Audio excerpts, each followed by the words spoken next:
Scano. For those of you who don't know me, my name is Marissa Manitowabi. I'm Seneca. My mother's family is from Cattaraugus and I live in Buffalo. And I came up with a project that I wanted to share with you all. Something that some of the kids can do for the coming days that we are home. And it is based on Haudenosaunee. We're going to be doing paper mache activities every week. I'm going to try to do one once a week where we create some representation of each of the elements. So the first one we will do is acknowledging and giving thanks for the people. I'm going to give thanks for all of you, for me, for our health and our well-being. Da-one di and sweheg and wajanoni, Scott hindwai and ungwatni goin. Din dwada nonyo, hate angwet dege.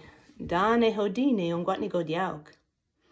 So what we're going to do is we are going to make, actually let me grab it. We are going to make a paper mache doll. And it's based on our corn husk dolls. But because I know that a lot of you might not happen to have corn husk at home right now, I wanted to try to think of materials that you'd be more likely to have. So working with newspaper and string or tape, we will create a doll something like this. And then what we're going to do once we've completed this is that we will paper mache it. And so for anybody who's never done paper mache, that's basically taking strips of paper, usually newspaper, and dipping it into either flour and water or a watered down glue, and then wrapping those strips around something to make it nice and hard and strong.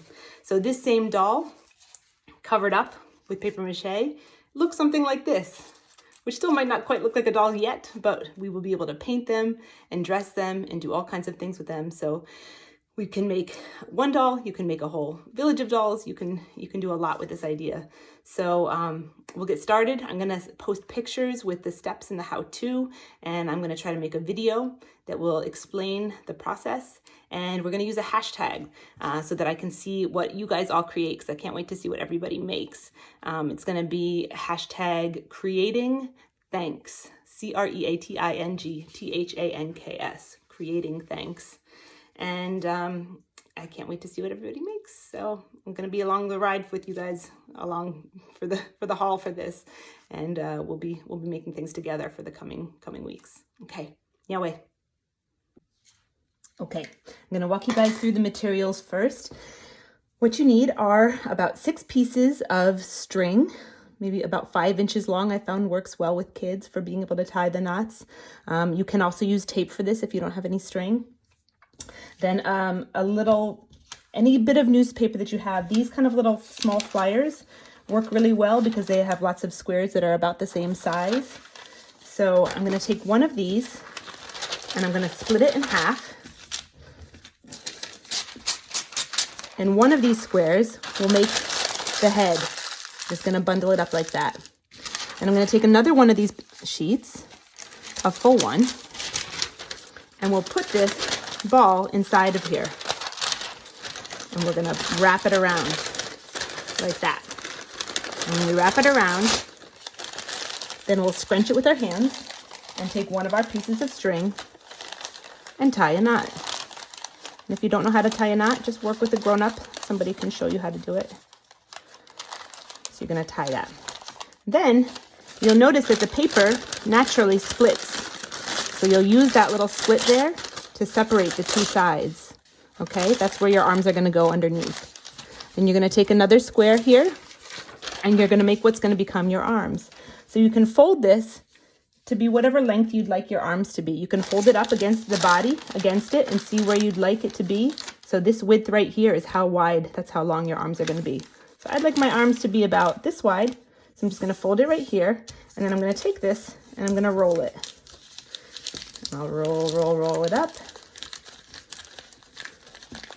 And at this point, at the end here, you could either tie it with string on either end, or I'm going to just use a little bit of tape here because I have it. I'm going to kind of go back and forth using either one, but you could use all of one or all of the other. So that'll be one of my arms. And this will be the other one of my arms. Right here. So I'm going to take that, and just like we would do with the corn husk doll, I'm going to slide this underneath here, underneath the two pieces, and hold this down. Then I'm going to tie it again around her waist or his waist. I'll tie it right there in the center. And then tie it. Whenever you do a knot, you always want to tie it once and then tie it a second time, and that'll lock the knot in. Then we're going to take one more of these sheets here, one of these full long sheets, and you're going to take it and you're going to rip it into strips maybe about like a little bit over 1 inch wide. So we'll tear these down, and I always use one, and then you can line that up over here and measure that, and that'll help you to make them all the same size. You just tear it down. Don't worry if they're not perfect.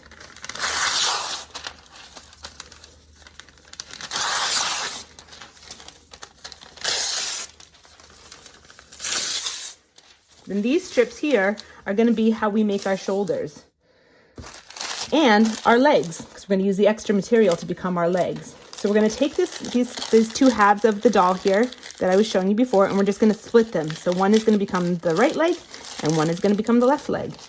Then you're going to take your pieces of paper and you're going to wrap it over the shoulder. So you'll wrap one over the left shoulder, one over the right shoulder, one over the left shoulder, and one over the right shoulder. Sometimes this can be hard to do if you happen to have a clothespin. You can use that to help you hold the pieces. We wrap and we wrap. Okay, so now we've wrapped all of our pieces across the shoulders of the doll, and now I'm going to tie around her waist one piece of string.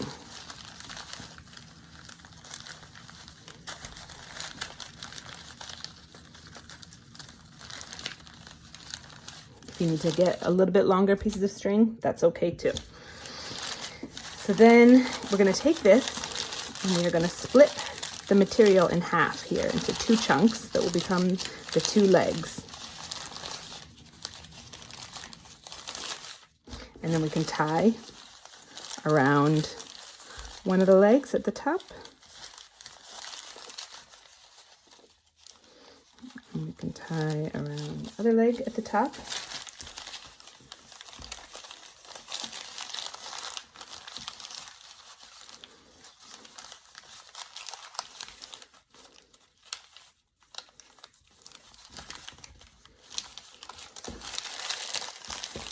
And then we will tie both the legs at the bottom.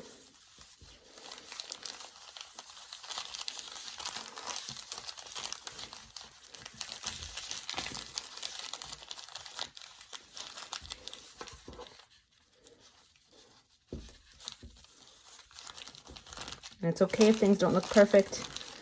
You're going to be able to fix things and adjust things when you're doing the actual paper mache.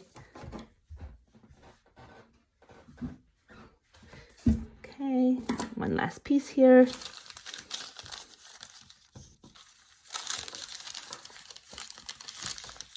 And again, you could be doing this with tape if that's easier, but I find the string easier to be able to pull everything together. So then we have our legs. And we're just going to do this the simple way, and we're just going to cut off the extra material here. I'm going to cut right there to make the length of my leg. And I'm going to cut right here to make the length of this leg to match. And then we are done. We have our little doll. And then we're going to go, the next day we'll be doing the paper mache. Okay, it's time to make the paste.